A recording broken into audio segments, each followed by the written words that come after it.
Du coup, moi, c'est Chérif Mili. Je vais rapidement. Alors, vous pouvez me suivre sur Twitter, cette adresse-là, sur LinkedIn où je suis un peu plus actif. Et si vous avez quelque chose à commenter sur la présentation, si j'ai dit quelque chose qui ne vous plaît pas, ou le contraire, vous avez le hashtag Millennium, si vous voulez en parler sur Twitter. Pour me présenter rapidement, donc je suis ingénieur à la base, j'ai fait mes études ici à l'INSA. Ensuite, je vais essayer de créer une start-up dès la sortie de l'école, ce qui est un bon parcours d'apprentissage, mais pas forcément la meilleure chance de réussir une start-up quand on sort juste de l'école. Et à l'époque, j'avais eu la chance d'être accompagné par un incubateur qui s'appelle l'incubateur Midi-Pyrénées, qui s'appelle Nubo aujourd'hui, qui nous donne un budget, une enveloppe quand on n'a qu'une idée et des slides pour pousser son projet, et aussi plusieurs formations sur le sujet de l'innovation et de la stratégie d'innovation en général. Et en fait, ce projet, j'ai beau l'avoir arrêté à la suite de cet accompagnement. Cet accompagnement avait été une date importante pour moi et un jalon important, puisque ça m'a ouvert l'intérêt sur le sujet de l'innovation. Et à partir de là, j'ai lu beaucoup de choses sur le sujet et j'ai continué à évoluer dans ce secteur-là.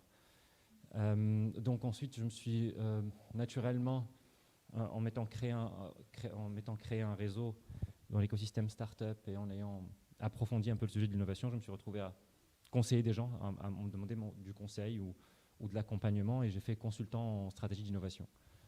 J'ai travaillé pour divers grandes entreprises de plusieurs secteurs, pharmaceutiques, bancaires, spatiales, cosmétiques, voilà. Et aussi avec des écoles sur de la formation ou de l'accompagnement de projets innovants. Et depuis un peu plus d'un an, j'ai créé une nouvelle start-up qui s'appelle SelfCity. Du coup, je ne vais pas vous en parler durant cette conférence, mais si vous êtes curieux, après on peut en discuter.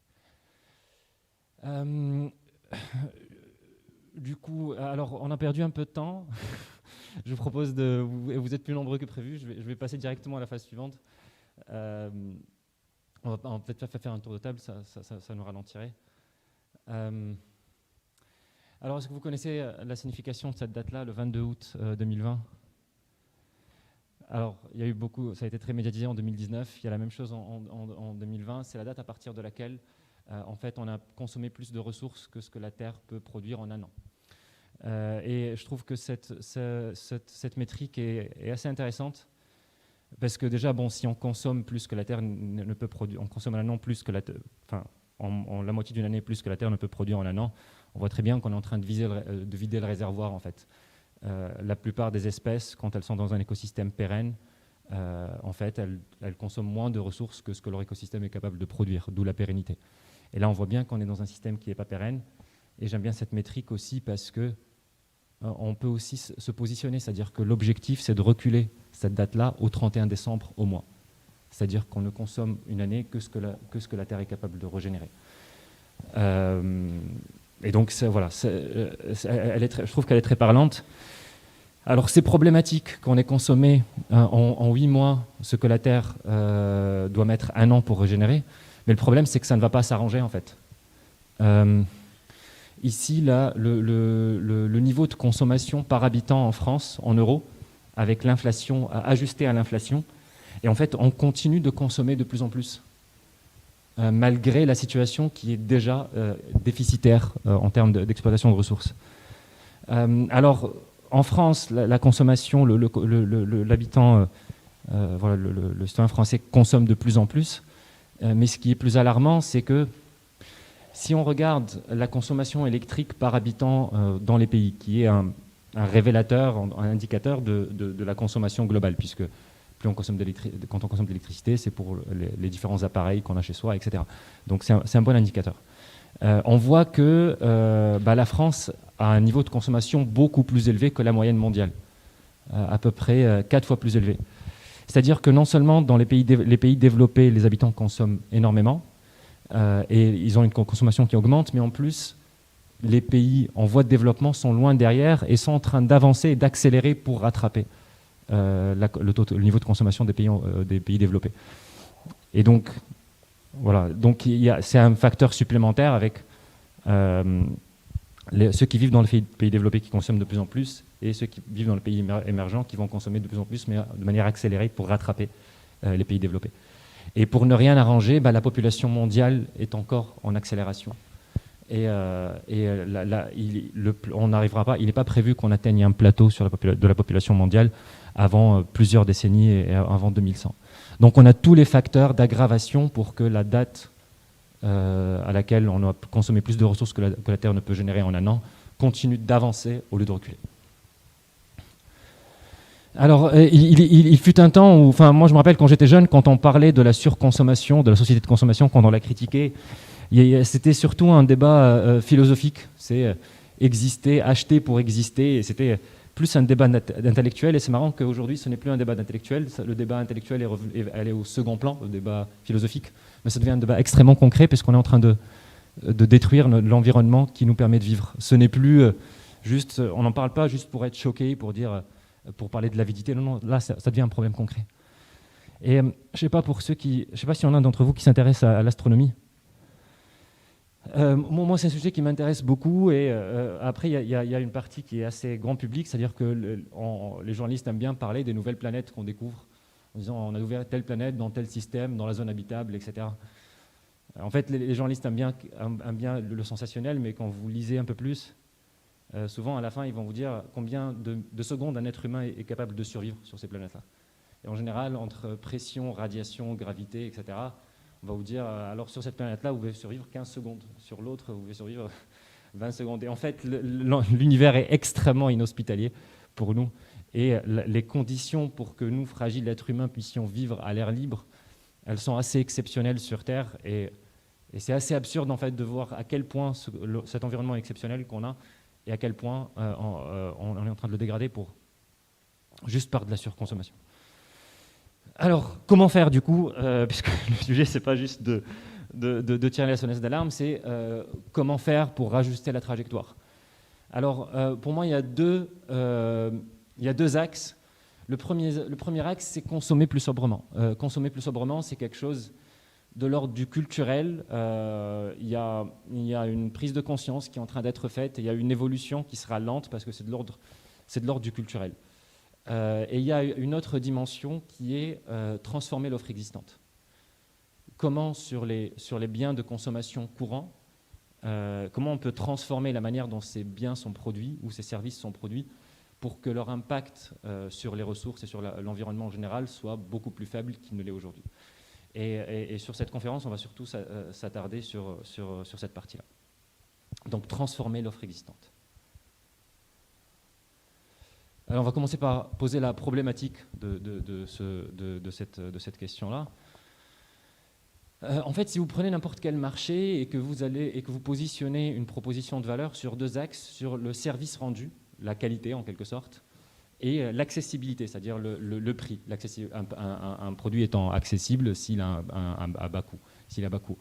En fait, on va choisir n'importe quel marché et placer un produit de référence qui aura une qualité de référence et un prix de référence. Et en fait, si un autre produit veut rentrer dans le même marché pour le concurrencer, grosso modo, il y a deux manières de faire, si on simplifie. C'est soit je vais descendre en gamme, c'est-à-dire je vais faire un produit plus accessible mais avec un service rendu qui est moindre, soit je vais monter en gamme avec un produit plus qualitatif mais un prix mais fort fatalement moins accessible. Et en fait, sur un marché, quand on a un ensemble d'acteurs qui sont en concurrence, on va remarquer que sur ce graphe-là, les acteurs seront sur une courbe qui ressemble à peu près à ça, qui est une sorte de référentiel qualité-prix, et pour pouvoir exister sur ce marché-là, il faut quelque part se placer sur cette courbe-là. Alors pourquoi je vous raconte tout ça ? C'est parce que dans ce secteur, puisqu'on parle de consommation, et dans cette logique-là, quand on veut être plus compétitif, le sens dans lequel on va aller, c'est celui des flèches, c'est-à-dire soit un plus grand service rendu et un moindre coût. C'est le sens dans lequel notre société fonctionne et notre économie fonctionne pour que les entreprises créent de la croissance et progressent. Alors, le problème avec ça, c'est que si je veux concurrencer, par exemple, ce produit-là en présentant une alternative plus éco-responsable, c'est que ce système-là fait que tous les produits sont en fait optimisés en fonction de deux paramètres qui sont maximiser le service rendu et minimiser le prix. Et pour exister concurrentiellement, on doit être performant sur ces deux paramètres-là. Si je veux créer une alternative plus éco-responsable, en fait, je vais me rajouter une contrainte supplémentaire. Et en me rajoutant une contrainte supplémentaire qui est un meilleur service, un plus bas prix et un meilleur soin de l'environnement, ben le soin de l'environnement, je vais forcément le faire sur le compte du tarif que je vais augmenter ou sur le compte de la qualité du produit que je vais devoir baisser. C'est-à-dire que pour concurrencer ce produit-là, je vais soit faire moins cher, moins qualitatif, soit je vais faire le même service rendu, mais du coup je vais avoir un produit beaucoup plus cher, soit je vais me dire que je vais garder sur ce prix de référence, mais je vais avoir un service rendu qui est moindre. Et finalement, le gros problème de l'offre éco-responsable, c'est qu'elle est claire, elle est juste simplement en dessous, en termes de performance sur le marché, des offres polluantes. Est-ce que vous connaissez le Fairphone? Qui a déjà entendu parler du Fairphone? Alors, le Fairphone, c'est une marque de téléphone, de smartphone, qui crée des smartphones qui sont modulaires, qui a créé cette marque-là pour lutter contre l'obsolescence programmée. Et du coup, vous avez des smartphones qui sont modulaires où vous pouvez remplacer n'importe quelle pièce qui devient défaillante. Et la promesse, c'est une durée de vie bien plus importante. Et du coup, consommer moins et consommer moins de ressources. On ne va pas jeter tout le téléphone parce qu'il y a une petite pièce qui ne fonctionne pas. À côté de ça, il y a une dimension équitable où les gens qui travaillent dans les usines sont payés correctement. Et il y a une dimension de recyclage puisqu'ils vont utiliser au maximum des matériaux recyclés pour fabriquer le téléphone en premier lieu. Alors du coup, c'est une belle initiative, le Fairphone. Alors j'ai regardé le dernier né de Fairphone, le Fairphone 3, je l'ai comparé à j'ai essayé de trouver un équivalent sur le marché polluant. Je vais appeler offre polluante et offre éco-responsable. Et en fait, il a des performances assez proches du Huawei P-Smart 2020, tout en étant légèrement inférieur sur la mémoire et sur la batterie. Alors on peut comparer comme ça les performances. On se dit, bon, bah, c'est la même gamme de téléphones. Alors le Huawei, il coûte 199 €. Le Fairphone 3, 458 €. Et c'est là le drame en fait, de l'offre éco-responsable. C'est que du coup, le Fairphone, en 2019, ils ont pas mal performé. Ils ont vendu 90 000 modèles, ce qui est pas mal. Alors Huawei, ils en ont vendu 240 millions. Alors c'est bien joli l'initiative Fairphone, mais quand on est à cette proportion de vente, quel est l'impact final? En fait, il est nul. C'est une belle initiative. Je suis sûr que le CEO de Fairphone dort bien la nuit, mais en termes d'impact réel, il n'y en a pas. C'est trop négligeable. Et ça ne devrait pas être étonnant, en fait. Le Fairphone est juste sous-performant par rapport au Huawei, tout simplement parce que l'éco-responsabilité, ça a un coût, et soit il le répercute sur la qualité, soit il le répercute sur le coût. Parce qu'en réalité, alors je suis sûr qu'il y a une niche visiblement pour que les gens achètent des Fairphone. Et d'ailleurs, la question que je me pose, c'est même pire, c'est combien de gens ont acheté un Fairphone, puis déçus par la qualité, ont racheté un autre, ce qui fait qu'au final, ils ont consommé plus.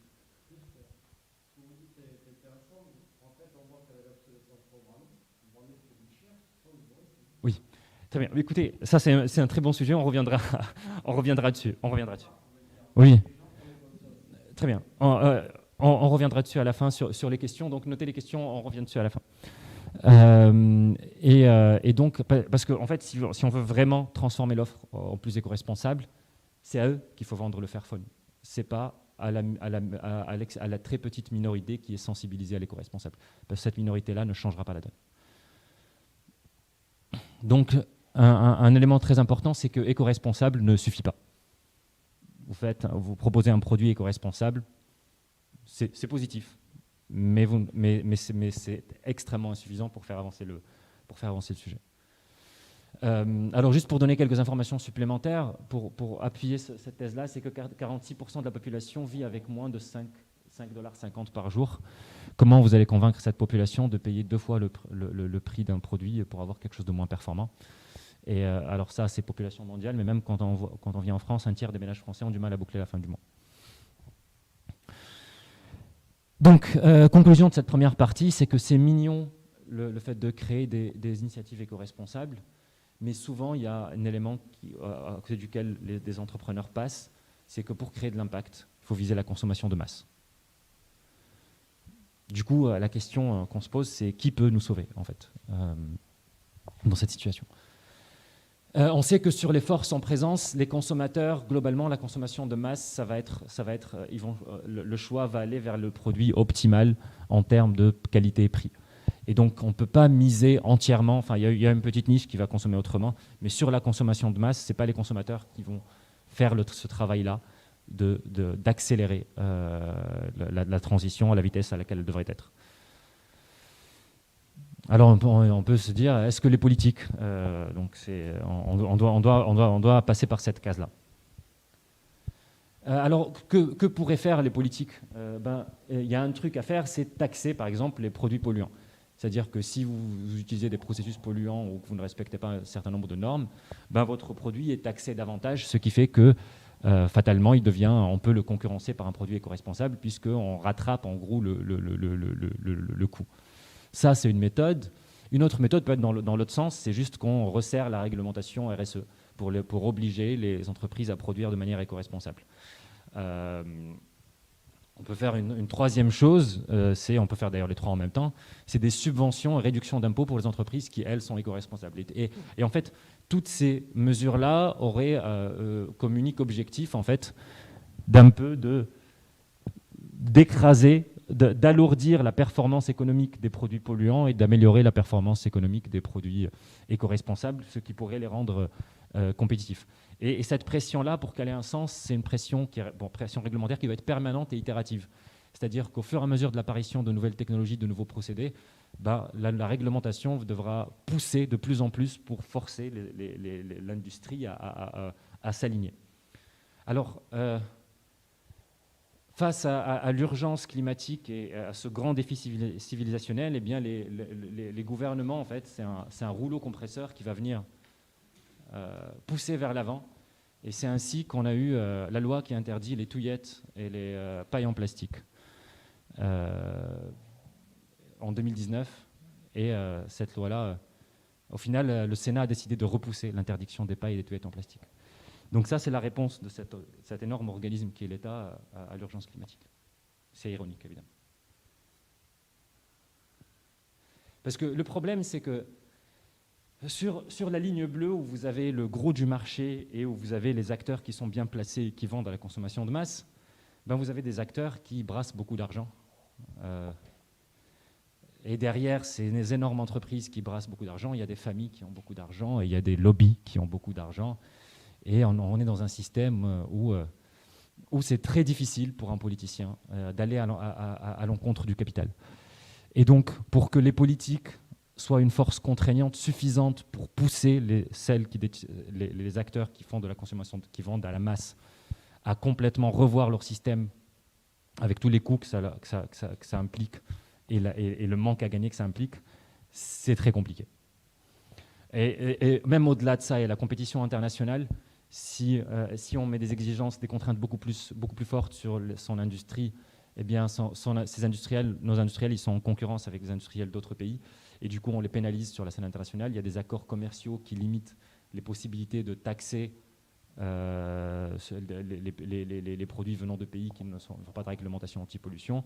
Il y a l'Europe qui fait qu'il n'y a pas, les politiciens n'ont pas les mains libres, et il y a même...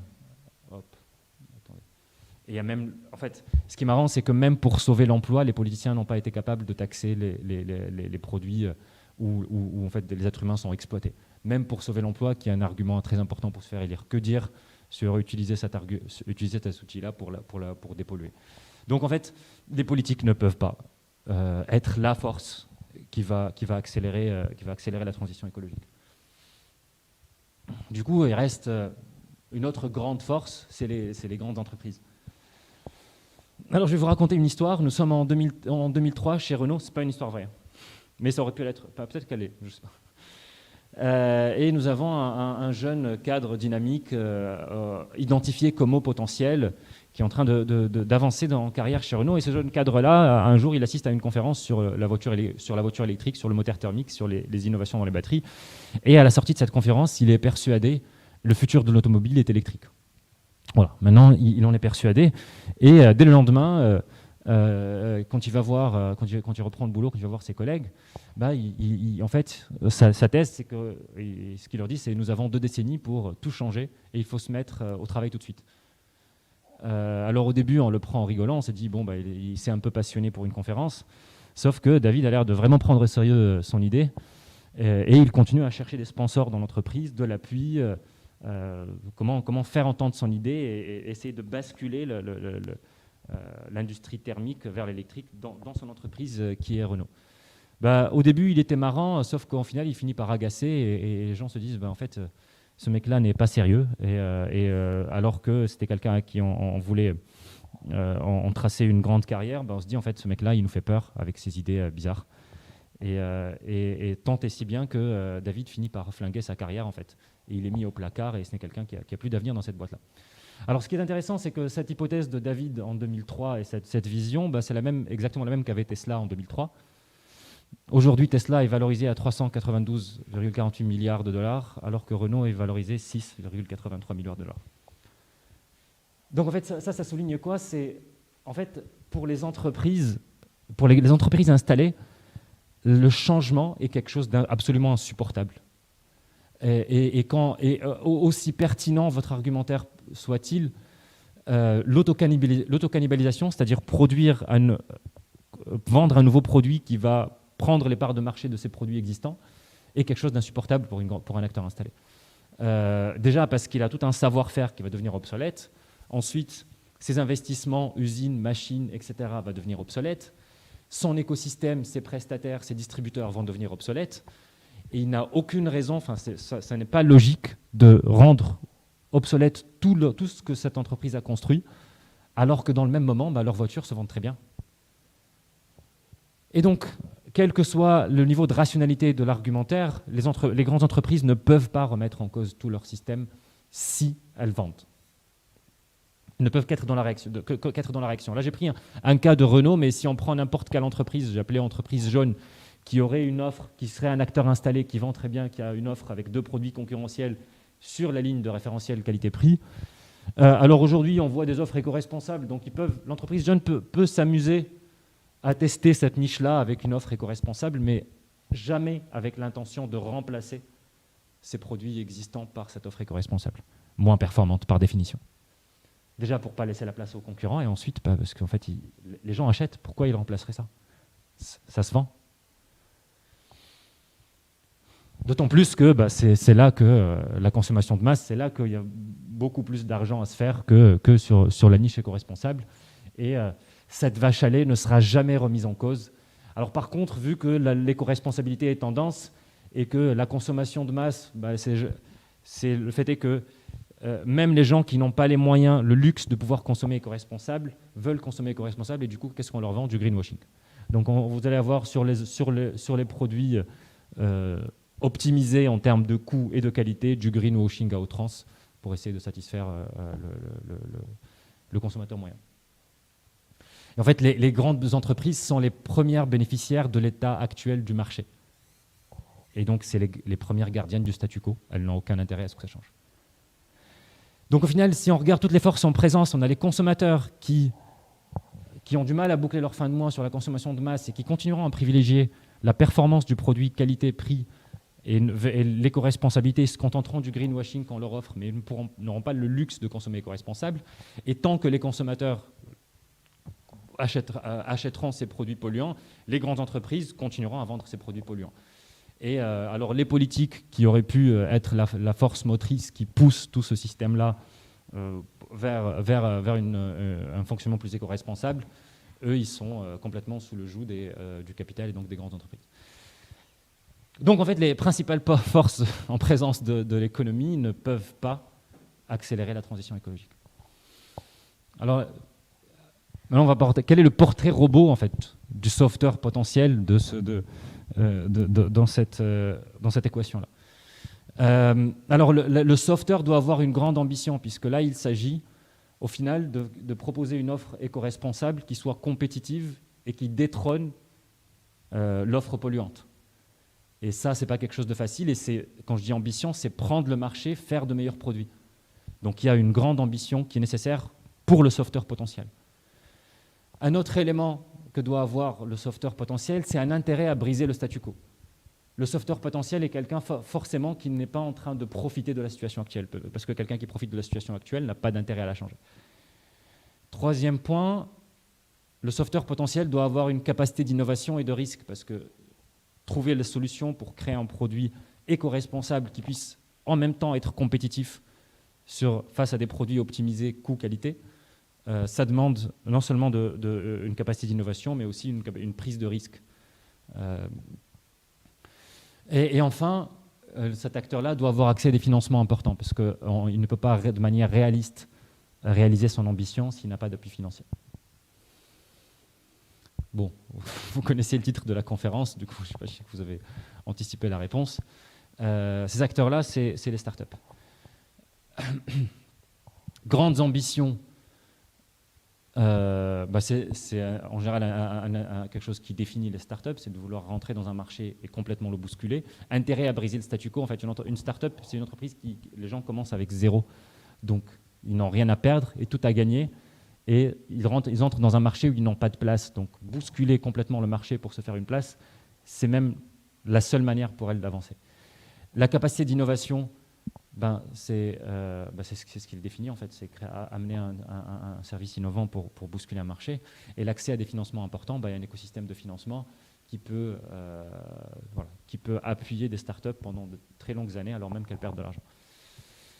Donc au final, ce que doit faire une start-up qui voudrait accélérer la transition écologique, c'est proposer une alternative éco-responsable, mais la pousser de l'état de sous-produit à un produit, et en faire un produit compétitif qui puisse rivaliser avec les produits polluants.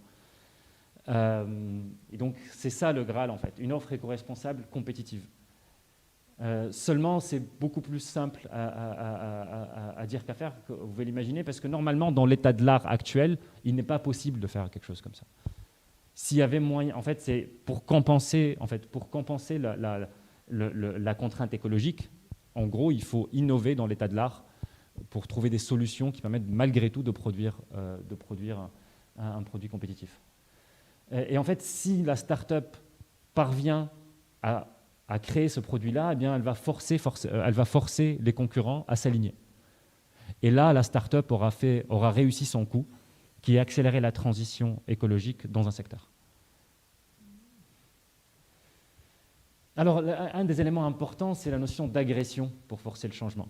C'est-à-dire que les start-up, pour forcer un marché à changer, ce n'est pas juste en se faisant une petite place mignonne à côté de Leclerc à côté. Il faut agresser les acteurs existants, il faut leur prendre des parts de marché pour les obliger à réagir. Et ça, c'est une part absolument nécessaire d'un projet qui a une ambition concrète d'accélérer concrètement la transition écologique dans son secteur. Donc, c'est aussi très bien de créer une petite affaire dans un coin qui est éco-responsable et qui permet de vivre, c'est très positif. Mais si l'objectif, c'est d'avoir un impact réel, il faut agresser les acteurs existants. Alors, agresser comment? Puisque on est toujours dans le... C'est facile à dire. Donc, le premier élément, c'est l'innovation. Pour essayer de compenser les contraintes de l'éco-responsable, revoir le business model, revoir la structuration de l'entreprise, revoir le type de l'offre, être prêt à tout remettre en cause pour trouver par quel biais on peut amener la même valeur mais en polluant moins en cours de route. Il y a besoin d'un fort focus et de persévérance. En fait, il faut croire en son idée, parce qu'on peut être tenté à tout moment de se dire bon, le produit éco-responsable, on va se contenter de la niche finalement, et on ne va pas essayer d'agresser les grands acteurs. Et si on fait ça, on n'aura pas d'impact. Et ça, c'est difficile de se dire... on a d'un côté un marché qui est extrêmement compliqué puisqu'il faut fabriquer un produit avec plus de contraintes qui en plus être plus performant, et on peut le baisser les bras et se dire bon en fait j'ai un marché pour mon produit éco-responsable qui est cette niche-là, je me contente de rester dans cette niche-là. Donc il faut innover, mais il faut aussi du focus et de la persévérance pour faire cette opération-là, et de l'agressivité. Je continue de le souligner. Je me rappelle quand l'une des formations que j'avais eues à l'incubateur Midi-Pyrénées, l'une des premières slides qu'on nous a montrées, on nous a dit la vie d'une start-up est souvent représentée par une petite une petite plante qu'on va grandir de petit à petit, mais la vérité pour une startup, la vie d'une startup, c'est plus quelque chose de violent et d'agressif, puisque le marché n'a pas envie qu'elle entre là, et qu'en fait, pour se faire une place, il faut la gagner. En fait, sur le papier, donc, bon, là, je me répète, sur le papier, c'est presque impossible, parce que l'innovation, tout le monde, on va se dire que même les grandes entreprises sont capables d'innover. Qu'est-ce qui va faire, qu'est-ce qui est spécifique aux startups et qui fait qu'elles, et seulement elles, enfin, quel avantage elles ont qui leur permet de faire cette transition impossible. Et du coup, on va parler des trois, ce qu'on appelle les unfair advantages des startups, des avantages injustes que les startups ont par rapport aux acteurs installés et qui leur permettent de créer cette offre impossible. La première, c'est la conception from scratch. Quand une startup veut proposer un service concurrent ou un produit à ceux existants, elle peut piocher dans les nouvelles dans les technologies les plus récentes, elle peut s'organiser de la manière la plus optimale par rapport à ces technologies-là, elle peut tout repenser de A à Z par rapport à la manière dont la culture a évolué, la manière dont le consommateur a évolué. Et c'est quelque chose que les grandes entreprises ne peuvent pas faire, parce que transformer, quand vous avez un système de production qui est là depuis des dizaines d'années, le transformer en profondeur pour produire autrement, c'est un coût absolument énorme et ingérable pour une entreprise. La transformation est quelque chose d'extrêmement pénible et douloureux. Donc une grande entreprise, même si elles ont accès à des consultants qui leur disent il y a cette manière-là de produire qui est beaucoup plus efficace, elles ont énormément de mal, elles peuvent mettre énormément de coûts et au final ne pas arriver à produire cette manière-là. En termes RH, c'est ingérable. La transformation est un sujet extrêmement compliqué pour les grandes entreprises et ça, les startups ne l'ont pas. Elles peuvent directement opter pour les meilleurs processus, les meilleurs outils et ça leur donne un avantage énorme pour essayer de produire un produit compétitif tout en étant éco-responsable. Deuxième élément, c'est le capital sympathie. En fait, la presse adore les startups, le public adore les startups et si une startup crée un service qui a une expérience utilisateur qui est excellente et qui arrive à nourrir en tout cas la curiosité de la presse, la startup peut avoir de la visibilité facile, peut avoir des gens qui vont être prescripteurs et du coup qui vont leur permettre de baisser le coût d'acquisition. Et en fait, la startup a une carte à jouer sur le marketing en fait, pour avoir une visibilité énorme sans devoir payer les publicités que payent les entreprises installées. Et ça, tout simplement parce que c'est des histoires qui sont belles à raconter et c'est des histoires pour lesquelles il y a un public qui est friand et il y a des gens qui vont essayer de vouloir soutenir la start-up parce qu'ils s'identifient à cette histoire-là ou ainsi de suite. Donc, il y a ce capital sympathie qui leur permet de donner, qui leur donne un énorme avantage marketing et en communication et ça permet de baisser les prix. Et troisième point, c'est le souffle. Le souffle, c'est-à-dire que vous avez des start-up qui peuvent... Ceux qui financent les startups ne s'attendent pas à avoir un retour sur investissement l'année d'après. Ce qui est le cas pour les grandes entreprises. Les actionnaires vont d'année en année évaluer la rentabilité de l'entreprise et si un président ne génère pas suffisamment de rentabilité sur une ou deux années, très vite son poste va être en danger. Alors qu'une startup, le capital risque va attendre un retour sur investissement de 7, 10 ans ou plus. Et donc, la startup peut se retrouver dans cet état de confort où l'attraction est plus importante que la rentabilité. Ça veut dire qu'une startup qui a des clients satisfaits et de plus en plus de clients va pouvoir bénéficier de l'appui de son fonds d'investissement qui va lui permettre de ne pas être rentable et de continuer à développer sa technologie. Mais pas être rentable et continuer à développer cette technologie, ça permet de créer un produit compétitif malgré la contrainte de l'éco-responsabilité. En attendant que les technologies évoluent et qu'au final, à terme, elles arrivent à être rentables et à tenir sur leurs propres pieds, ça leur donne un avantage injuste par rapport aux grandes entreprises pour rendre un produit éco-responsable plus compétitif. Alors, je sais qu'il y a un grand débat sur la voiture électrique. Juste, on va faire comme s'il n'y avait pas de débat, parce que ça illustre le propos, ensuite on pourra débattre, mais c'est un second sujet. Tesla a fait à peu près ça. Tesla, ils ont dû persévérer et Tesla ne dépense pas d'argent en communication parce que leur vision et l'attention que parvient à avoir le fondateur en communiquant sur sa vision est suffisante pour avoir énormément d'attention. Et ils ont persévéré sur une mission. Ils n'ont été rentables que très, très récemment. Ils ont vendu le premier modèle à perte, le deuxième modèle à perte. Tout ça parce qu'ils étaient appuyés par leurs financeurs. Et en fait, ça illustre parfaitement comment... Et aujourd'hui, Tesla est en train de forcer tous les concurrents à aller sur les voitures électriques et à s'aligner. Donc Tesla est en train de transformer entièrement son secteur en partant d'une vision et en bénéficiant des unfair advantages d'être une start-up. On peut aussi parler d'Agricool, qui est une start-up française qui veut complètement transformer la manière dont on produit et dont on consomme des fruits et légumes en ville. En fait, ils produisent des fruits et légumes dans des containers avec 90% d'eau en moins et pas de pesticides. Et l'idée, c'est d'avoir des circuits courts en produisant directement en ville et en vendant directement dans les villes. Donc, ils développent une nouvelle technologie. Et évidemment, aujourd'hui, c'est une start-up qui perd de l'argent, mais qui est appuyée par ses fonds d'investissement pour continuer à développer de la technologie et continuer à avancer et à prendre des parts de marché. Et c'est une start-up qui ne dépense pas beaucoup d'argent en com et en marketing parce qu'elle jouit d'une énorme aura grâce à l'histoire, au storytelling dont elle bénéficie. Plus proche de nous, il y a ILEC, qui est une start-up toulousaine qui vous propose de fournir en électricité chez des producteurs d'électricité verte et locale, qui de la même manière essaie de bousculer le marché et de concurrencer les offres existantes voilà, en ayant une expérience client qui est extrêmement facile et en étant soutenu par des fonds d'investissement derrière. Donc, pour récapituler, face à l'urgence de maîtriser la vitesse de consommation et d'épuisement des ressources, deux grands axes: transformer l'offre existante, consommer plus sobrement. Oui, les deux. Les deux. Moi, je me suis concentré sur le premier, mais je suis complètement conscient du deuxième. Celui-là, il est très culturel. Enfin, un entrepreneur aura du mal à agir sur le deuxième axe. Ça avance petit à petit. Les leaders d'opinion peuvent pousser en ce sens. Mais là où l'entrepreneur a des choses à faire, c'est sur la transformation de l'offre existante. Oui. Ah non, mais il faut les deux en même temps. Il faut les deux en même temps, ça c'est nécessaire. Donc les principales forces en présence, les consommateurs, les politiques et les grandes entreprises sont incapables de pousser en ce sens-là.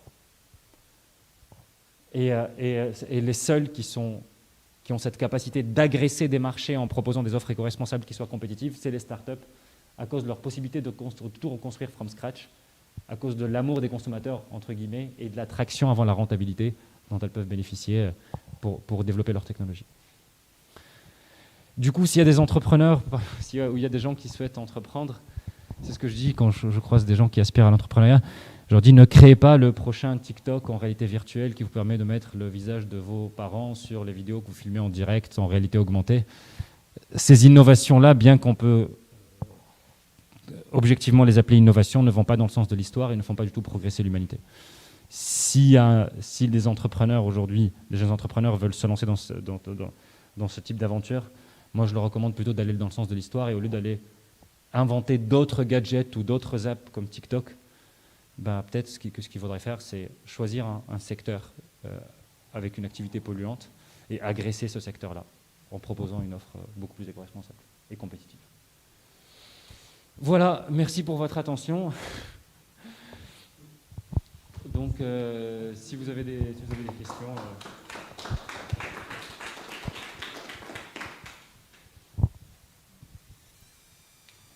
Vous aviez une question? Oui, juste, c'était pour parler du début sur le lien entre qualité et coût. Je suis complètement d'accord. Également sur le fait que quand on tire le prix vers le bas, et la qualité aussi, soit les produits qualitatifs sont souvent effectués, l'obsolescence programmée. C'est un principe de sortir un produit qui est quand même qualitatif, on le sait, un bon produit cher, mais qui va casser de façon voulue. Oui. Donc ça, enfin, c'est de l'anti-qualité, on va dire, mais que le consommateur ne perçoit pas forcément. C'est simplificateur. C'est simplificateur en fait de mettre ces deux axes. Il y a des situations plus compliquées comme celle-ci où c'est un peu complexe. Et ça, c'est fait pour pousser à changer à consommer. Mais c'est vrai que si les gens prenaient conscience qu'au final, il y a une qualité qui peut être jolie, mais si le produit n'est pas fait pour durer, ça peut être aussi... Enfin, moi, je ne sais pas, mais si on vendait des produits dont on arrive à prouver qu'ils ne vont pas casser dans les 2 ans, ça peut être un argument de vente. Oui, c'est un peu aussi la sobriété de consommation. calmer en essayant d'avoir le plus shiny, le plus vite, mais se dire, ben, voilà, je vais pas essayer de savoir le truc qui attire le plus mon œil, mais de réfléchir un peu plus. En économie, on nous disait à l'époque que le consommateur est boulimique de l'IGRCP. Ben, pour ça, ouais. Ils vont vouloir changer. Les gens, maintenant, ils veulent se faire voir, donc ils achètent des derniers produits à chaque fois, ils les rachètent, et ils rachètent, et ils rachètent. Comme ça, c'est une consommation tout le temps. Enfin, Il y a un changement culturel qui doit s'opérer sur ça, et je pense que ça, c'est les leaders d'opinion. Alors, c'est quelque chose qui vient petit à petit dans la culture, hein, mais la privation pour des causes plus importantes, comme le véganisme. Alors mais de plus en plus de gens se mettent à se priver de ce qu'ils veulent, de ne pas être je veux ça, je prends ça, mais de se dire, de se réfléchir un peu plus et de consommer avec une certaine privation. Je pense qu'une fois que ça s'est déclenché, ça peut s'étendre à d'autres types de consommation. Après aussi, je suis juste le principe des grandes entreprises.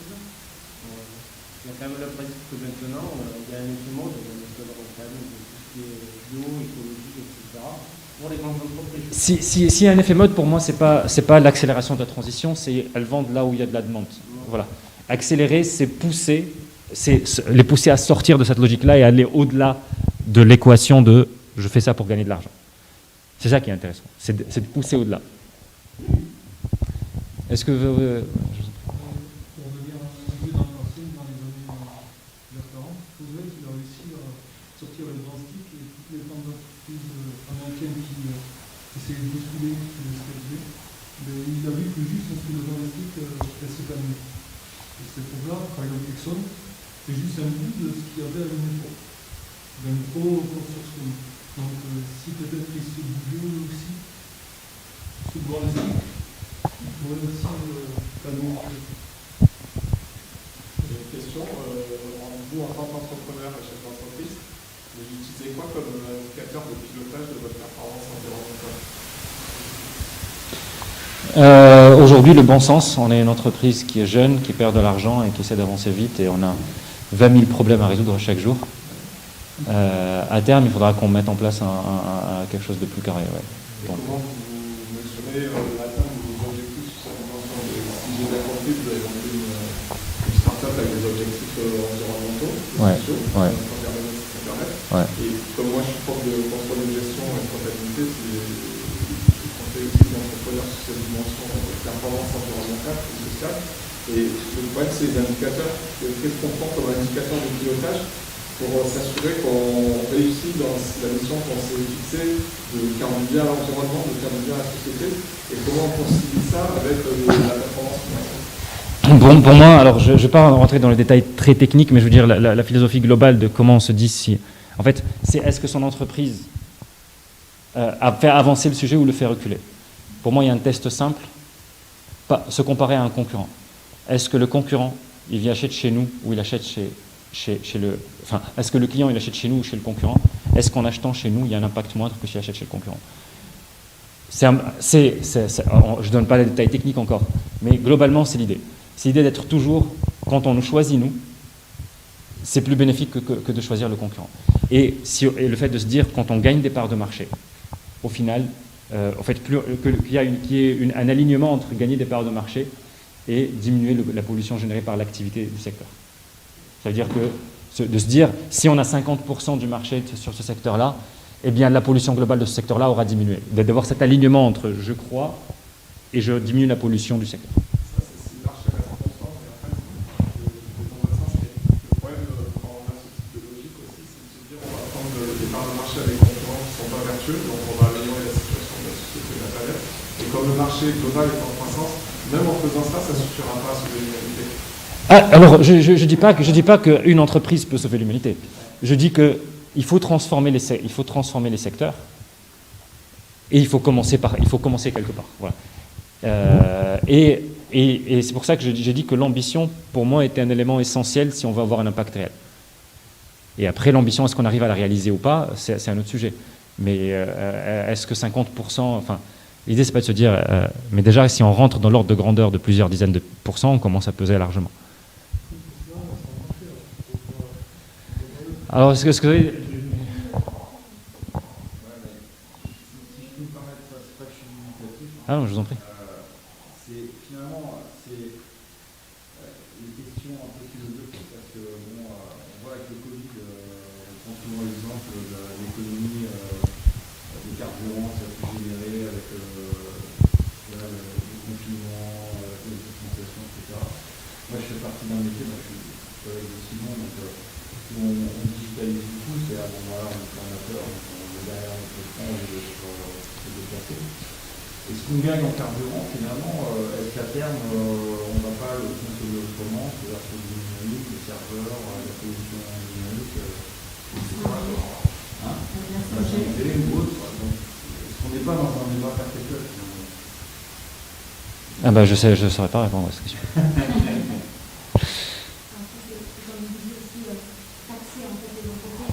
À l'heure actuelle, elles ont un trade avec l'État où elles ont le droit à polluer, elles ont un certain niveau de quota à polluer. Et ce qu'elles font, je sais pas si vous avez déjà réalisé par modulation en euros. Oui. En fait, c'est ça. Non, mais ça c'est la manière dont les lobbies ont retourné un esprit. Bon, j'ai dit les politiques, ça ne viendra pas des politiques, je l'ai dit. Je l'ai dit, les politiques, on sort un truc qui semble être quelque chose, et puis il y a le lobbying qui pousse, et finalement ça se transforme en complètement autre chose, et ça devient un truc qui pousse à la consommation pour acheter des chaudières payées par l'État. Bon. Moi, je pense que le salut ne viendra pas des politiques. Je l'ai dit, j'ai barré le truc. J'ai dit, le système fait qu'ils sont incapables de pousser pour autre que pour. C'est un mélange des 3 ou 4 facteurs que vous avez cités. Il faut qu'il y ait la technologie, il faut qu'il y ait le consommateur qui soit prêt à accepter de consommer différemment. Il faut que les entreprises se mettent déjà à jour. Il faut que les politiques aussi. Les politiques ne le feront pas. Le consommateur, statistiquement, la consommation de masse ne le fera pas. C'est aussi la pression des gens qui votent. Ouais, mais Le politique, il est un petit peu obligé quand même. Ah, j'ai pas l'impression. J'ai pas l'impression que. J'ai l'impression qu'ils votent parmi les choix qu'on leur propose, et puis une fois qu'ils ont voté, bah, il se passe ce qui se passe, et on leur dit ce qu'on leur dit, et est-ce qu'ils voient la situation ou pas. Ouais, non, pour moi, c'est pas aussi simple. La solution politique, beaucoup de gens ont essayé depuis très longtemps, hein, mais moi, ce que je recommande, s'il y a un jeune qui me dit je veux faire quelque chose, je lui dis entreprends, va, cherche un marché, change-le. Ça, tu peux le faire, tu le contrôles. Voilà, c'est quelque chose qui est en ton pouvoir et qui peut potentiellement avoir un impact très important. Celui qui me dit j'attends que la politique change, je lui dis attends. On espère. Mais de ce que je vois, ils sont toujours soit après la bataille, soit sur des détails rudimentaires comme les touillettes, soit sur des éléments détournés ou à quelque chose qui est censé être écologique se transforme en autre chose. Les cotons-tiges, voilà. Des grosses décisions. Il y a des très grosses décisions. Oui. Non, mais c'est un grand sujet de société, les cotons-tiges.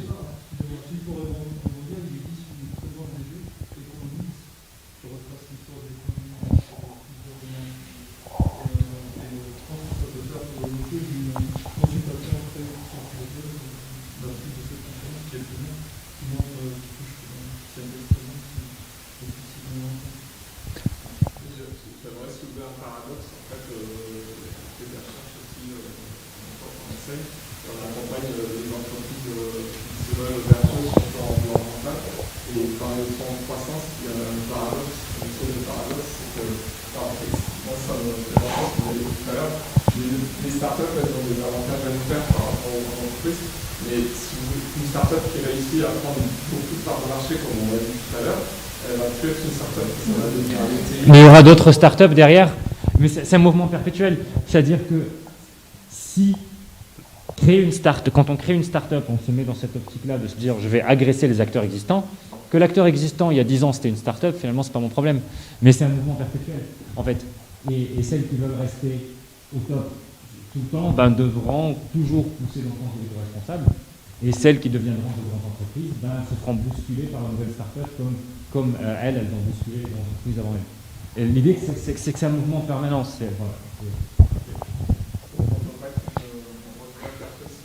Non, on peut, mais j'ai pas dit qu'on pouvait pas. Mais si on n'était pas, voilà, dans ma vision du système, c'est pas un problème. À partir du moment où il y a toujours une agression permanente qui va pousser l'offre en la rendant plus égoïste. Quels sont les coûts d'investir Alors, je ne suis pas très compétent pour ça. Alors, il y en a beaucoup. La plupart des startups dans lesquelles les fonds investis perdent de l'argent. Plus de 90%. Alors, quand on gagne zéro, c'est plus compliqué. Quand on montre qu'on a des clients très contents, qu'on gagne de l'argent, mais qu'en fait, pour être rentable, il faut finir la mise au point d'une technologie qui va peut-être arriver dans 4 ans, il y a beaucoup d'investisseurs qui sont capables d'entendre ça. La rentabilité à 2-3 ans n'est pas dans le capital risque, c'est pas ça la règle, c'est l'exception. Mais par contre, montrer qu'il y a des gens qui sont prêts à payer pour ton produit, ça c'est important. C'est-à-dire y aller en mode, j'ai rien vendu, donnez-moi de l'argent, c'est compliqué. Y aller en dire, je vends quelque chose, c'est très apprécié, il y a de plus en plus de gens qui veulent acheter. Pour l'instant, j'ai du mal à baisser mes coûts parce qu'il me faut investir pour la technologie, etc. Mais je suis en train de prendre des parts de marché. Et si j'en prends suffisamment derrière, je pourrais réduire mes coûts pour être rentable. Ça, c'est pragmatique, les gens peuvent l'entendre. Et les capital risqueurs savent entendre ce genre de discours. Ok, merci beaucoup. On me dit que le temps est fini.